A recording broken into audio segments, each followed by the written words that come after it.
After completing 4 years of eligibility at Northwestern State University, which included an All-American honorable mention after his sophomore year, quarterback Bobby Hebert tried his hand at pro football with the Michigan Panthers of the upstart United States Football League in 1983.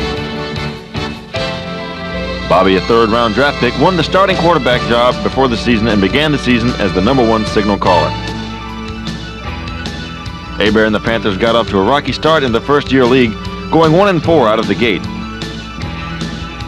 But Hebert led a high-powered offense, which included receivers Anthony Carter and Derek Holloway, to an 11-2 mark down the stretch. In his rookie season with Michigan, Hebert threw for almost 3,600 yards and 27 touchdown passes.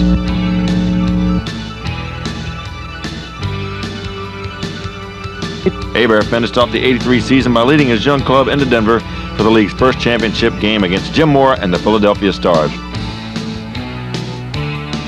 In the championship game, Bobby had 314 yards passing and 3 scoring strikes, including the game clincher to Anthony Carter with just over 3 minutes in the fourth quarter.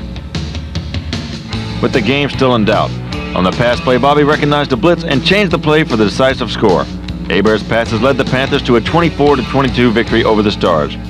Hebert's gutsy performance made him the obvious choice for the game's most valuable player, the league's highest-rated passer, and the inaugural season MVP. Hebert's best accomplishment of 1983 may not have come on the field.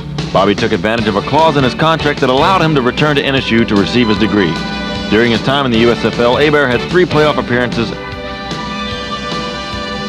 as well as 2 trips to the Spring League's title game. The second trip came in 1985, also against Jim Mora and the Stars. In 1986, Hebert and Mora crossed paths for a third time, this time on the same sideline with the New Orleans Saints of the National Football League. In '87, Hebert led the Saints to a 12-3 record. It was not only the best mark in franchise history, but it was also the first winning season in the team's history, and marked the first time the Saints made the NFL postseason. In 1991, Hebert returned to the Saints lineup after a year off.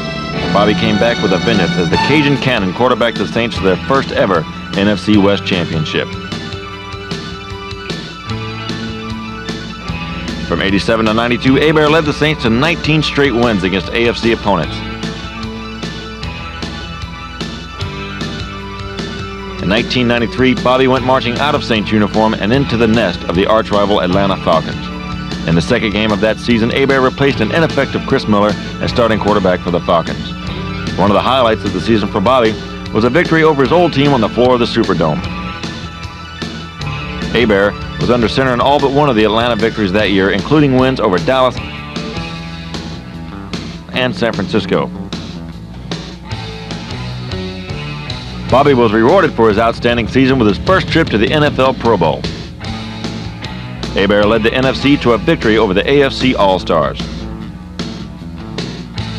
Hebert ended his illustrious career after the 1996 season, 33,775 yards to go along with his 218 touchdowns. Hebert also won over 65% of his starts with the New Orleans Saints and currently ranks as the 9th most accurate passer in NFL history. Bobby came to Northwestern from Cutoff, Louisiana after leading South Lafourche to a state football championship his senior year. Bobby has several records at NSU.